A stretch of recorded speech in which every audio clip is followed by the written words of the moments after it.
hermenêutico, que é o conhecimento das línguas em que a Bíblia foi escrita. Por que eu coloquei esse conhecimento ou reconhecimento alistado nesses passos hermenêuticos para uma boa interpretação da Bíblia Sagrada?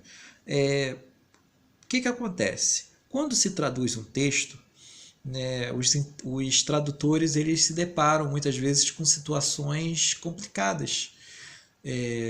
Então, tem certas coisas que são fáceis de serem traduzidas, outras já têm um pouquinho mais de dificuldade. E tem algumas causas que eu vou apontar para vocês. Então, a primeira interpretação que se faz da Bíblia não é a que é feita por você, é que é feita pelo tradutor. Então, o tradutor ele tem que interpretar. Então, tem passagens que são traduzidas ipsiliteres, e tem outras passagens que tem que ter a interpretação, porque senão ficaria difícil. Porque a tradução é uma primeira interpretação. Vejamos, recapitulando na história. Quando um texto era escrito,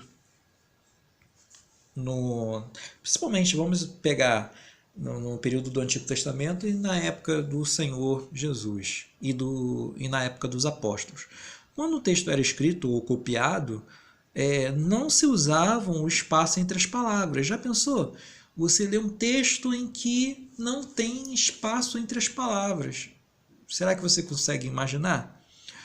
Outro fator, né, devido a essa interpretação, que levou melhor a essa interpretação, é que também nesses textos que eram escritos ou copiados, isso eu me refiro também aos textos seculares da época, é que não tinha sinais de pontuação. Embora no período grego já havia sido inventado, né, os sinais de pontuação, mas já haviam sido inventados, mas muitas vezes por questão de economia, porque lembra, o papiro, o material que equivale ao nosso papel, que é usado para a escrita, que era usado para a escrita do texto na época, era caro, vinha do Egito.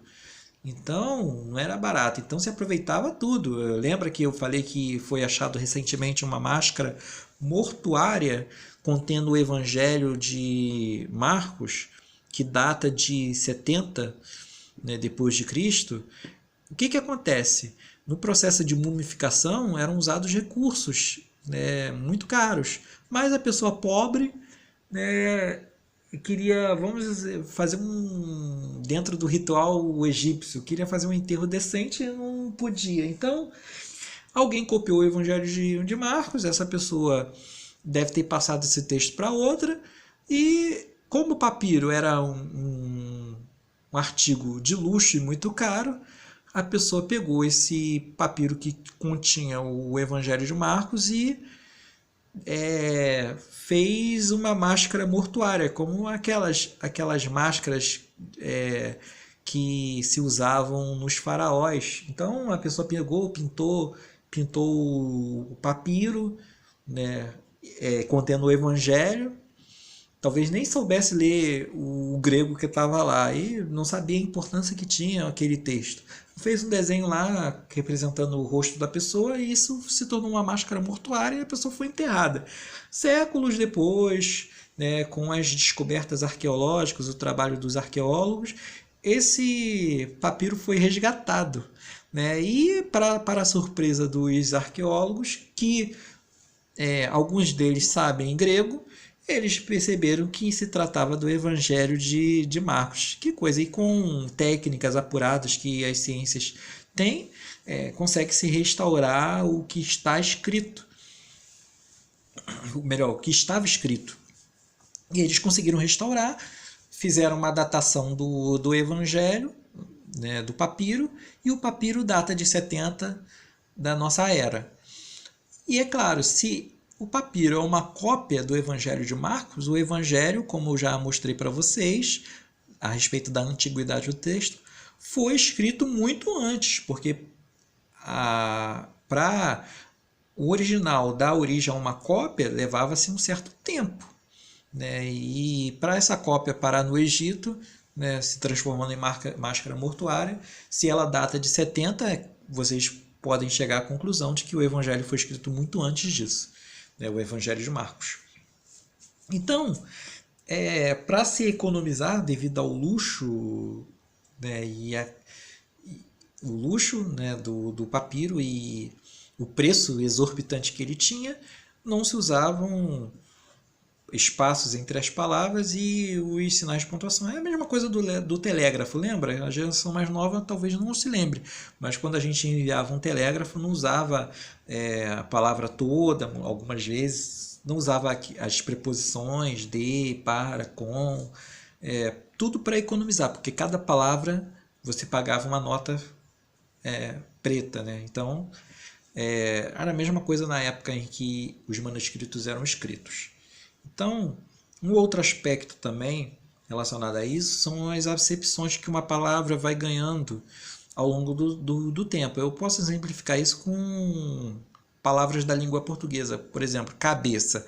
Cabeça pode o sentido inicial é uma parte do corpo humano ou de um animal, mas pode significar também, nas pequenas acepções ou variações de sentido que a palavra foi ganhando ao longo do tempo, pode significar cabeça de alfinete, o alfinete, né, por comparação, tem uma cabeça.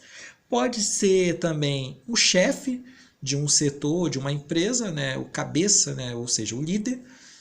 E a palavra pode ter várias outras, né, acepções, como cabeça de ferro ou cabeça, né, ou simplesmente cabeça, se referindo a uma pessoa muito inteligente ou estudiosa. Então percebam que a palavra ela ganha sentidos. E ponto. Nem se fala. Pode ser ponto de ônibus, ponto de ponto médico, pode ser um ponto, sinal de pontuação, enfim. Pode ter várias acepções, dependendo do contexto.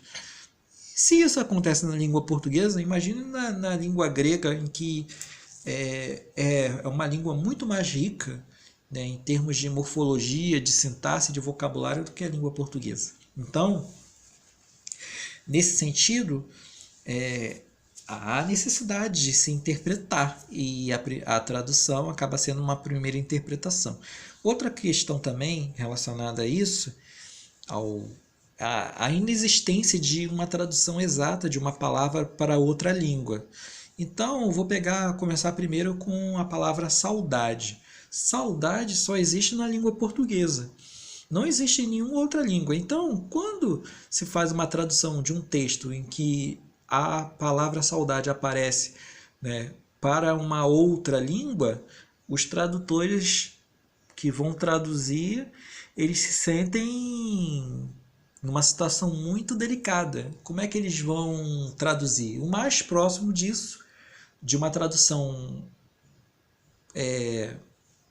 dessa palavra, da nossa língua, é sentir falta de. Mas se você for pegar a fundo a história da palavra, ela vai misturar soledade com saúde. Então misturou soledade com saúde, virou saudade, porque quando a pessoa sente falta da outra, isso na nossa língua, ela também tem o seu emocional, a sua saúde fragilizada. Então, isso acontece na língua portuguesa e no grego também. Eu vou dar um exemplo, theopneustos, que quer dizer respirar. E essa palavra se refere à inspiração. Poxa, se refere à inspiração. E essa palavrinha aparece lá em 1 Timóteo. Toda a escritura é inspirada por Deus e útil para o ensino, para a correção, para a repreensão de Deus na justiça, para que o homem de Deus seja perfeito e perfeitamente habilitado para toda boa obra. Então, olha só, theopneustos quer dizer eu respiro, Deus respira, dá um respiro, né? E o escritor bíblico pega esse hálito de Deus, esse alento, para poder ter a inspiração para escrever o livro sagrado. Então, repare que não existe uma tradução literal, né, palavra por palavra, de uma língua para a outra. E o grego theopneustos é um exemplo disso, como também a palavra saudade.